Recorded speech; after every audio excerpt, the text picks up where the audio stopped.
Welcome in DK Education. Hello students, good morning to all of you.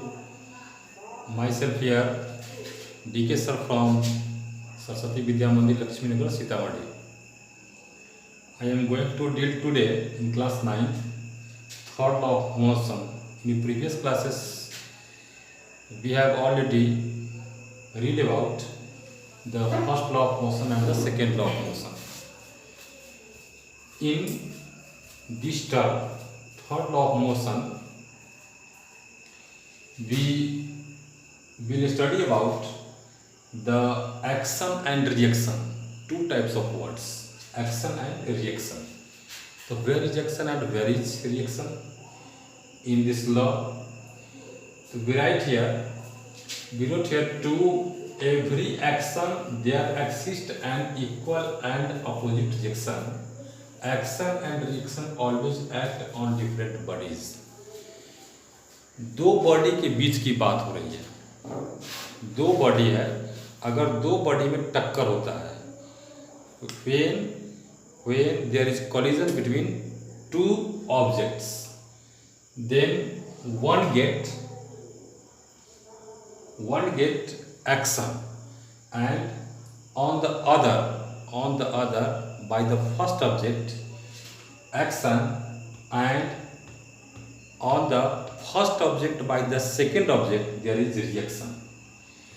जैसे यहाँ पर हम दो वस्तु को ले लिए, हमारे पास मार्कर है और यहाँ पर छोटा सा वस्तु है, इसको अगर ऐसे हम टकराते हैं, टक्कर देते हैं, तो ये क्या हो रहा है कि इस पर अपना फोर्स लगा रहा है और ये मार्कर इस पे फोर्स लगा रहा है। देन इन दिस सिचुएशन, इस सिचुएशन में एक दूसरे पर एक्शन भी हो रहा है और रिएक्शन भी हो रहा है।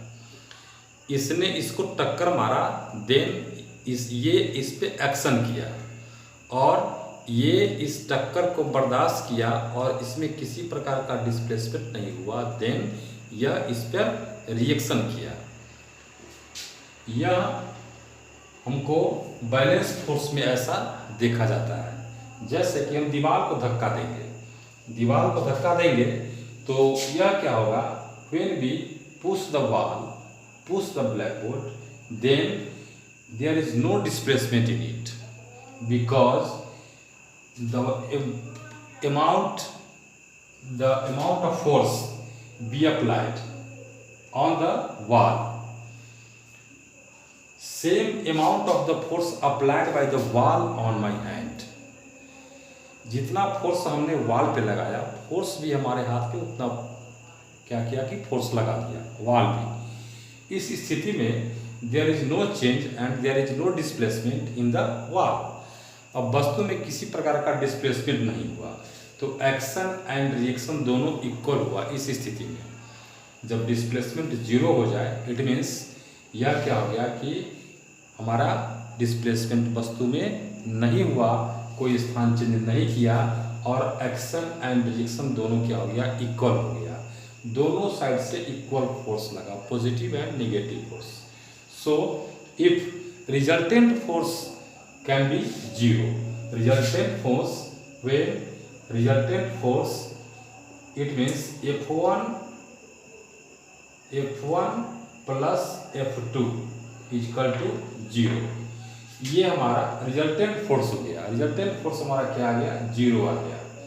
आफ्टर दैट अगर इसको सिंप्लीफाई करते हैं mathematically, F1 equal to minus F2, zero यहाँ से हट गया, तो रिजल्टेंट फोर्स इस स्थिति में हमारा क्या हो जाता है, जीरो हो जाता है। When the resultant force becomes zero, then we call the situation under the third law of motion. Okay, after that here we wrote F1 is equal to minus F2. F1 is the action and minus F2 is the reaction.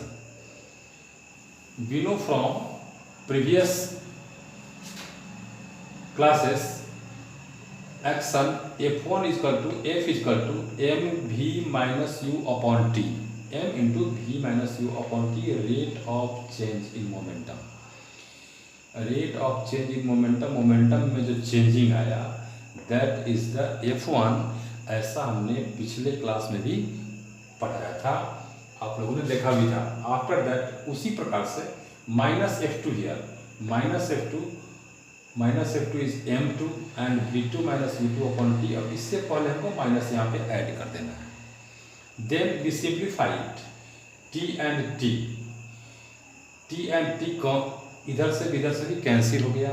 After that हमारे पास जो बचा m1 v1 minus m1 u1 equal to minus m2 v2 and minus minus equal to plus, so plus m2 and u2। After that m1 a1 we take here m1 and a1, इसको हम ऐसे भी लिख सकते हैं। कैसे? तो v minus u upon t equal to a, so v1 minus u1 upon t equal to a1 and v2 minus u2 equal to a2। Okay, then we three types of conversion we get from the third equation of motion. Now अब इसके example पे हम विचार करते हैं। तो यहाँ jumping from A boat पर से जब हम जंप करते हैं नदी के किनारा में, तो उसको क्या करते हैं, हम पीछे की तरफ धक्का देते हैं और वो बोट जो होता है हमें आगे की तरफ छोड़ देता है। मतलब जब भी आगे की तरफ हम जंप करते हैं तो जंप करने के क्रम में बोट हमारे साथ क्या कर रहा है, एक्शन कर रहा है और हम उसके साथ रिएक्शन कर रहे हैं। जैसे हम उसको धक्का दिए वो पीछे चला गया और हम किनार पर आ गए, उससे आगे आ गए। तो in this situation the third law of motion occurs here. After that launching of jet विमान के बारे में आप लोगों ने सुना होगा। जेट विमान क्या होता है कि ग्रेविटेशन के अगेंस्ट फोर्स लगाया। ग्रेविटेशन के अगेंस्ट फोर्स लगाने में क्या होता है कि हमारी पृथ्वी उसको खींचती रहती है, लेकिन उससे ज़्यादा फोर्स लगा करके वह क्या हो जाता है कि जेट विमान ऊपर की तरफ उड़ जाता है। मतलब यहाँ पृथ्वी द्वारा क्या हो रहा है, उस पर रिएक्शन हो रहा है और वो जो ऊपर से क्या कर रहा है कि एक्शन कर रहा है। तो इस स्थिति में क्या होता है कि third law of motion carry करता है इस दोनों एग्जाम्पल को। और भी बहुत सारे इसके एग्जाम्पल्स हो सकते हैं। आप NCERT का बुक पढ़ेंगे, सन का बुक पढ़ेंगे या कोई भी फिजिक्स का बुक पढ़ेंगे तो और भी आपको इसके सारे बहुत सारे उदाहरण मिलेंगे।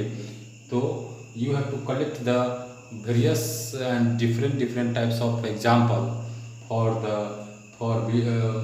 This law, the first law of motion, the second law of motion and the third law of motion. There are varieties of examples written in your NCERT book or a sun book, so you have to collect the examples.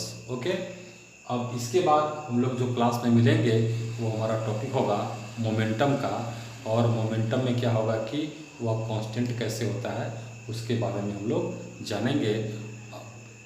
After that इस law को समझने में अगर किसी प्रकार की दिक्कत हुई हो, if you have any doubt, अगर आप इसको समझे होंगे या नहीं समझे होंगे तो समझ गए तो ठीक है, अगर नहीं समझे तो you can contact me on my WhatsApp number 9430289526। लगभग सभी के पास मेरा नंबर उपलब्ध हो गया होगा, तो यू कैन कॉन्टेक्ट मी और call me, then I will try to satisfy you. Okay, and next meeting on in next class with the momentum and their constant situation. Okay, thank you and have a nice day.